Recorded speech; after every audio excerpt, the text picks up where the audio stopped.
पढ़ेंगे श्री दूसरे अध्याय, श्री गीता जी का दूसरा अध्याय। ओम श्री परमात्मने नमः।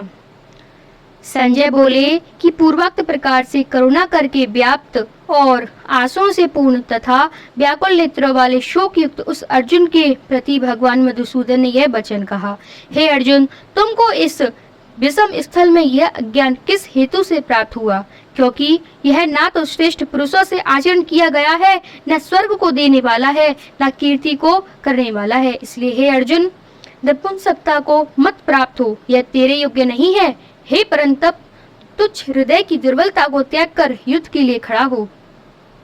तब अर्जुन बोले कि हे मधुसूदन, मैं रणभूमि में भीष्म पितामह और द्रोणाचार्य के प्रति किस प्रकार बाणों से युद्ध करूंगा? क्योंकि हे अरिशूदन, वे दोनों ही पूजनीय हैं। इसलिए इन महानुभाव गुरुजनों को न मारकर इस लोक में भिक्षा का अन्न भी भोगना कल्याणकारक समझता हूँ।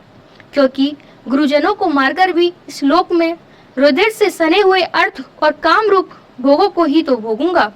और हम लोग भी नहीं जानते कि हमारे लिए क्या करना श्रेष्ठ है, अथवा यह भी नहीं जानते कि हम जीतेंगे या हमको वे जीतेंगे। और जिनको मारकर हम जीना भी नहीं चाहते, वे ही धृतराष्ट्र के पुत्र हमारे सामने खड़े हैं।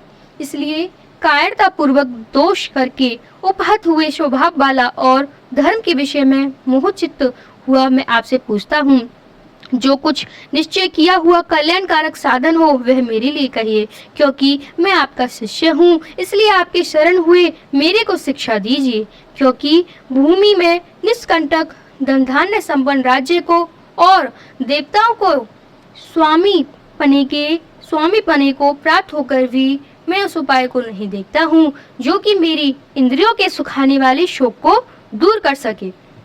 फिर संजय बोलते हैं, हे राजन, निद्रा को जीतने वाले अर्जुन अंतर्यामी श्री कृष्ण महाराज के प्रति इस प्रकार कहकर फिर श्री गोविंद भगवान से युद्ध नहीं करूंगा ऐसे स्पष्ट कहकर चुप हो गए।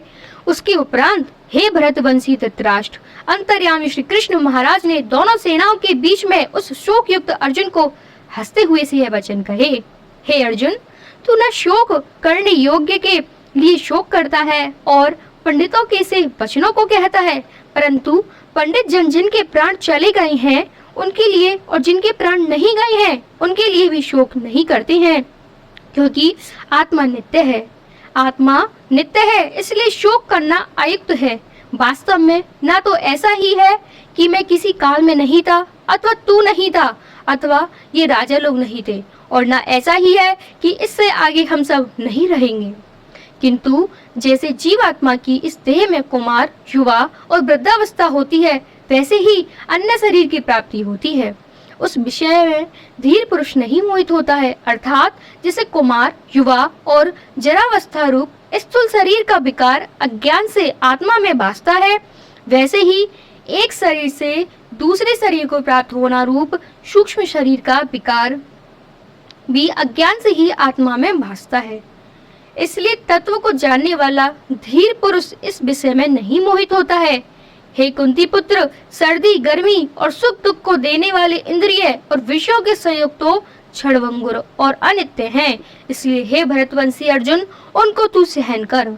क्योंकि हे पुरुष श्रेष्ठ, दुख सुख को समान समझने वाले जिस धीर पुरुष को ये इंद्रियों के विषय व्याकुल नहीं कर सकते, वह मोक्ष के लिए योग्य होता है।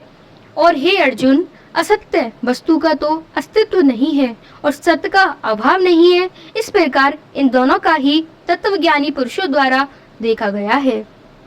इस न्याय के अनुसार नाश रहित तो उसको जान कि जिसके यह संपूर्ण जगत व्याप्त है, क्योंकि इस अविनाशी का विनाश करने को कोई भी समर्थ नहीं है। और इस नाश रहित अप्रमेय नित्य स्वरूप जीव आत्मा के यह सब शरीर नाशवान कहे गए हैं। इसलिए हे भरतवंशी अर्जुन, तू युद्ध कर। जो इस आत्मा को मारने वाला समझता है तथा जो इसको मरा मानता है, वे दोनों ही नहीं जानते, क्योंकि यह आत्मा न मारता है और न मारा जाता है। यह आत्मा किसी काल में भी न जन्मता है और न मरता है, अथवा न यह आत्मा होकर के फिर होने वाला है, क्योंकि यह अजन्मा, नित्य, शाश्वत और पुरातन है। शरीर के नाश होने पर भी यह नाश नहीं होता है। हे प्रथापुत्र अर्जुन, जो पुरुष इस आत्मा को नाश रहित नित्य अजन्मा और अव्यय जानता है, वह पुरुष कैसे किसको मरवाता है और कैसे किसको मारता है। और यदि तू कहे कि मैं तो शरीर के वियोग का शोक करता हूँ, तो यह भी उचित नहीं है, क्योंकि जैसे मनुष्य पुराने वस्त्रों को त्याग कर दूसरे नए वस्त्रों को ग्रहण करता है, वैसे ही जीवात्मा पुराने शरीर को त्याग कर दूसरे नए शरीर को प्राप्त होता है। हे अर्जुन, इस आत्मा को शास्त्र आदि नहीं काट सकते और इसको आग नहीं जला सकती और इसको जल गीला नहीं कर सकता और वायु सुखा नहीं सकती, क्योंकि यह आत्मा अछेद्य है। यह आत्मा अधाय है, अक्लेद्या है और अशोष्य है तथा यह आत्मा निसंदेह नित्य सर्वव्यापक अचल स्थिर रहने वाला है और सनातन है। यह आत्मा अव्यक्त अर्थात इंद्रियों का अविषय और यह आत्मा अचिंत्य अर्थात मन का अविषय और यह आत्मा विकार रहित अर्थात न बदलने वाला कहा गया है। इससे हे अर्जुन, इस आत्मा को ऐसा जानकर तू शोक करने योग्य नहीं है, अर्थात तुझे शोक करना उचित नहीं है। यदि तू इसको सदा जन्मने और सदा मरने वाला माने, तो भी हे अर्जुन, इस प्रकार शोक करने को योग्य नहीं है, क्योंकि ऐसा होने से तो जन्मने वाले की निश्चित मृत्यु और मरने वाले का निश्चित जन्म होना सिद्ध हुआ। इससे भी तू इस बिना उपाय वाले विषय में शोक करने के योग्य नहीं है। यह विश्व आदिकों के शरीर माया में होने से अनित्य है और इससे शरीर के लिए भी शोक करना उचित नहीं, क्योंकि हे अर्जुन, संपूर्ण प्राणी जन्म से पहले बिना शरीर वाले और मरने के बाद भी बिना शरीर वाले ही हैं। केवल बीच में ही शरीर वाले प्रतीत होते हैं। फिर उस विषय में क्या चिंता है? हे अर्जुन, यह आत्म तत्व बड़ा गहन है, इसलिए कोई महापुरुष ही इस आत्मा को आश्चर्य की ज्यों देखता है और वैसे ही दूसरा कोई महापुरुष ही आश्चर्य की ज्यों इसके तत्व को कहता है और दूसरा कोई भी इस आत्मा को आश्चर्य की ज्यों सुनता है और कोई सुनकर भी इस आत्मा को नहीं जानता। हे अर्जुन, यह आत्मा सबके शरीर में सदा ही अवध्य है। हे अर्जुन, इसलिए संपूर्ण भूत प्राणियों के लिए तू शोक करने को योग्य नहीं है और अपने धर्म को देखकर भी तू वह करने को योग्य नहीं है, क्योंकि धर्मयुक्त युद्ध से बढ़कर दूसरा कोई कल्याणकारक कर्तव्य क्षत्रिय के लिए नहीं है। हे पार्थ, अपने आप में प्राप्त हुए और खुले हुए स्वर्ग के द्वार रूप इस प्रकार के युद्ध को भाग्यवान क्षत्रिय लोग ही पाते हैं और यदि तू इस धर्मयुक्त संग्राम को नहीं करेगा तो स्वधर्म को और कीर्ति को खोकर पाप को प्राप्त होगा और सब लोग तेरी बहुत काल तक रहने वाली अकीर्ति को भी कथन करेंगे और वह अपकीर्ति मान्य पुरुष के लिए मरने से भी अधिक बुरी होती है और जिनकी तू बहुत मान्य होकर भी अब तुच्छता को प्राप्त होगा, वे महारथी लोग तुझे वह के कारण युद्ध से उपराम हुआ मानेंगे और तेरे बैरी लोग तेरे सामर्थ्य की निंदा करते हुए बहुत से ना कहने योग्य वचनों को कहेंगे। फिर उससे अधिक दुख क्या होगा? इससे युद्ध करना तेरे लिए सब प्रकार से अच्छा है, क्योंकि या तो मरकर स्वर्ग को प्राप्त होगा अथवा जीतकर पृथ्वी को भोगेगा। इससे हे अर्जुन, युद्ध के लिए निश्चय वाला होकर खड़ा हो। यदि तुझे स्वर्ग तथा राज्य की इच्छा ना हो तो भी सुख दुख लाभ हानि और जय पराजय को समान समझकर उसके उपरांत युद्ध के लिए तैयार हो। इस प्रकार युद्ध करने से तू पाप को प्राप्त नहीं होगा। हे पार्थ, यह बुद्धि तेरे लिए ज्ञान योग के विषय में कही गई है और इसी को अब निष्काम कर्म योग के विषय में सुन। जिस बुद्धि से युक्त हुआ तू कर्मों के बंधन को अच्छी तरह नाश करेगा। इस निष्काम कर्म योग में आरंभ का अर्थात बीज का नाश नहीं है और उल्टा फल स्वरूप दोष भी नहीं होता है। इसलिए इस निष्काम कर्म योग रूप धर्म का थोड़ा भी साधन जन्म मृत्यु रूप महान भय से उद्धार कर देता है। हे अर्जुन, इस कल्याण मार्ग में निश्चयात्मक बुद्धि एक ही है और अज्ञानी शकामी पुरुषों की बुद्धियां बहुत भेदों वाली अनंत होती हैं। हे अर्जुन, जो शकामी पुरुष केवल फल श्रुति में प्रीति रखने वाले, स्वर्ग को ही परम श्रेष्ठ मानने वाले, इससे बढ़कर और कुछ नहीं है ऐसा कहने वाले हैं, वे अविवेकी जन जन्म रूप कर्म फल को देने वाली और भोग तथा ऐश्वर्य की प्राप्ति के लिए बहुत सी क्रियाओं के विस्तार वाली इस प्रकार की जिस दिखाऊ शोभा युक्त वाणी को कहते हैं, उस वाणी द्वारा हरे हुए चित्त वाले हुए तथा भोग और ऐश्वर्य में आसक्ति वाले उन पुरुषों की अंतःकरण में निश्चयात्मक बुद्धि नहीं होती। हे अर्जुन, सब वेद 3 गुणों के कार्य रूप संसार को विषय करने वाले अर्थात प्रकाश करने वाले हैं। इसलिए तू असंसारी अर्थात निष्कामी और सुख प्रकाश करने वाले और सुख दुखादि द्वंद्वों से रहित नित्य वस्तु में स्थित तथा योगक्षेम को अर्थात अप्राप्त की प्राप्ति का नाम योग है, प्राप्त वस्तु की रक्षा का नाम क्षेम है। ना चाहने वाला और आत्मपरायण हो, क्योंकि मनुष्य का सब ओर से परिपूर्ण जलाशय के प्राप्त होने पर छोटे जलाशय में जितना प्रयोजन रहता है, अच्छी प्रकार ब्रह्मा को जानने वाले ब्राह्मण का भी सब वेदों में उतना ही प्रयोजन रहता है। अर्थात जैसे बड़े जलाशय के प्राप्त हो जाने पर जल के लिए छोटे जलाशयों की आवश्यकता नहीं रहती, वैसे ही ब्रह्मानंद की प्राप्ति होने पर आनंद के लिए वेदों की आवश्यकता नहीं रहती। इससे तेरा कर्म करने मात्र में ही अधिकार होवे, फल में कभी नहीं। और तू कर्मों के फल की वासना वाला भी मत हो तथा तेरी कर्म न करने में भी प्रीति न होवे। हे धनंजय, आसक्ति को त्याग कर तथा सिद्धि और असिद्धि में समान बुद्धि वाला होकर योग में स्थित हुआ कर्मों को कर। यह समत्व भाव ही योग नाम से कहा जाता है। समत्व भाव यानी जो कुछ भी कर्म किया जाए उसके पूर्ण होने और ना होने में तथा उसके फल में संभाव रहने का नाम समत्व है। यानी जो भी आप कर्म करते हैं, जो भी कर्म किया जाए उसके फल में आप संभाव रहें।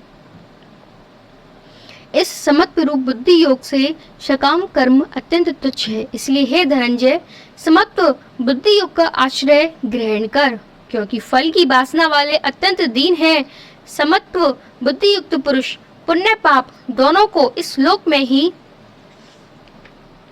त्याग देता है, अर्थात उनसे लिपायमान नहीं होता। इससे समत्व बुद्धि योग के लिए ही चेष्टा कर। यह समत्व बुद्धि रूप योग ही कर्मों में चतुरता है, अर्थात कर्म बंधन से छूटने का उपाय है। क्योंकि बुद्धि योग नियुक्त ज्ञानी जन कर्मों से उत्पन्न होने वाले फल को त्याग कर जन्म रूप बंधन से छूटे हुए निर्दोष अर्थात अमृत में परम पद को प्राप्त होते हैं। हे अर्जुन, जिस काल में तेरी बुद्धि मोह रूप दलदल को बिल्कुल तर जाएगी, तब तू सुनने योग्य और सुने हुए के वैराग्य को प्राप्त होगा। जब तेरी अनेक प्रकार के सिद्धांतों को सुनने से विचलित हुई बुद्धि परमात्मा के स्वरूप में अचल और स्थित ठहर जाएगी, जब तू समत्व रूप को योग को प्राप्त होगा, यानी तब तू समत्व रूप योग को प्राप्त होगा। इस प्रकार भगवान के वचनों को सुनकर अर्जुन ने पूछा, हे केशव, समाधि में स्थित स्थिर बुद्धि वाले पुरुष का क्या लक्षण है और स्थिर बुद्धि वाला पुरुष कैसे बोलता है, कैसे बैठता है, कैसे चलता है? उसके उपरांत श्री कृष्ण महाराज बोले, हे अर्जुन, जिस काल में यह पुरुष मन में स्थित संपूर्ण कामनाओं को त्याग देता है, उस काल में आत्मा से ही आत्मा में संतुष्ट हुआ स्थिर बुद्धि वाला कहा जाता है। तथा दुखों की प्राप्ति में उद्वेग रहित है मन जिसका, सुखों की प्राप्ति में दूर हो गई है स्पृहा जिसकी तथा नष्ट हो गए हैं राग, भय और क्रोध जिसके, ऐसा मुनि स्थिर बुद्धि कहा जाता है। जो पुरुष सर्वत्र स्नेह रहित हुआ उन शुभ तथा अशुभ वस्तुओं को प्राप्त होकर न प्रसन्न होता है और न द्वेष करता है, उसकी बुद्धि स्थिर है। और कछुआ अपने अंगों को जैसे समेट लेता है, वैसे ही यह पुरुष जब सब ओर से अपनी इंद्रियों के विषयों से समेट लेता है, तब उसकी बुद्धि स्थिर होती है। यद्यपि इंद्रियों के द्वारा विषयों को न ग्रहण करने वाले पुरुष के भी केवल विषय तो निवृत्त हो जाते हैं, परंतु राग नहीं निवृत्त होता, और इस पुरुष का तो राग भी परमात्मा को साक्षात करके निवृत्त हो जाता है। और हे अर्जुन, जिससे कि है यत्न करते हुए बुद्धिमान पुरुष के भी मन को यह प्रमथन स्वभाव वाली इंद्रियां बलात्कार लेती हैं। इसलिए मनुष्य को चाहिए कि उन संपूर्ण इंद्रियों को बस में करके समाहित चित्त हुआ मेरे परायण स्थित होवे क्योंकि जिस पुरुष की इंद्रियां वश में होती हैं उसकी ही बुद्धि स्थिर होती है। हे अर्जुन, मन सहित इंद्रियों को बस में करके मेरे परायण न होने से मन के द्वारा विषयों का चिंतन होता है और विषयों को चिंतन करने वाले पुरुष की उन विषयों में आसक्ति हो जाती है और आसक्ति से उन विषयों की कामना उत्पन्न होती है और कामना में विघ्न पड़ने से क्रोध उत्पन्न होता है। क्रोध से अविवेक अर्थात मूढ़ भाव उत्पन्न होता है और अविवेक से स्मरण शक्ति भ्रमित हो जाती है और स्मृति के भ्रमित हो जाने से बुद्धि अर्थात ज्ञान शक्ति का नाश हो जाता है और बुद्धि के नाश होने से यह पुरुष अपने श्रेय साधन से गिर जाता है। परंतु शुभाधीन अंतःकरण वाला पुरुष राग द्वेष से रहित अपने वश में की हुई इंद्रियों द्वारा विषयों को भुगता हुआ अंतःकरण की प्रसन्नता अर्थात स्वच्छता को प्राप्त होता है। इस निर्मलता के होने पर इसके संपूर्ण दुखों का अभाव हो जाता है और उस प्रसन्न चित्त वाले पुरुष की बुद्धि शीघ्र ही अच्छी प्रकार स्थिर हो जाती है। हे अर्जुन, साधन रहित पुरुष के अंतःकरण में श्रेष्ठ बुद्धि नहीं होती और उस अयुक्त के अंतःकरण में आस्तिक भाव भी नहीं होता है और बिना आस्तिक भाव वाले पुरुष को शांति भी नहीं होती। फिर शांति रहित पुरुष को सुख कैसे हो सकता है? क्योंकि जल में वायु नाव को जैसे हर लेता है वैसे ही विषयों में विचरती हुई इंद्रियों के बीच में जिस इंद्रिय के साथ मन रहता है वह एक ही इंद्रिय इस आयुक्त पुरुष की बुद्धि को हरण कर लेती है। इससे हे महाभावों, जिस पुरुष की इंद्रियां सब प्रकार इंद्रियों के विषयों से वश में की हुई होती हैं उसकी बुद्धि स्थिर होती है। और हे अर्जुन, संपूर्ण भूत प्राणियों के लिए जो रात्रि है उस नित्य शुद्ध बोध स्वरूप परमानंद में भगवत को प्राप्त हुआ योगी पुरुष जागता है और जिस नाशवान क्षण भंगुर सांसारिक सुख में सब भूत प्राणी जागते हैं तत्व को जानने वाले मुनि के लिए वह रात्रि है। जैसे सब ओर से परिपूर्ण अचल प्रतिष्ठा वाले समुद्र के प्रति नाना नदियों के जल उसको चलायमान न करते हुए भी समा जाते हैं, वैसे ही जिस स्थिर बुद्धि पुरुष के प्रति संपूर्ण भोग किसी प्रकार का विकार उत्पन्न किए बिना ही समा जाते हैं, वह पुरुष परम शांति को प्राप्त होता है, न कि भोगों को चाहने वाला। क्योंकि जो पुरुष संपूर्ण कामनाओं को त्याग कर ममता रहित और अहंकार रहित स्पृहा रहित हुआ वर्तता है वह शांति को प्राप्त होता है। हे अर्जुन, यह ब्रह्मा को प्राप्त हुए पुरुष की स्थिति है। इसको प्राप्त होकर योगी कभी मोहित नहीं होता और अंतकाल में भी इस निष्ठा में स्थित होकर ब्रह्मानंद को प्राप्त हो जाता है। इति श्रीमद् भागवत गीता रूपी उपनिषद एवं ब्रह्म विद्या तथा योग शास्त्र विषयक श्री कृष्ण और अर्जुन के संवाद में सांख्य योग नामक दूसरा अध्याय। बोली श्री हरे नमः। श्री कृष्ण गोविंद हरे मुरारी, हे नाथ नारायण वासुदेव। श्री कृष्ण गोविंद हरे मुरारी, हे नाथ नारायण वासुदेव।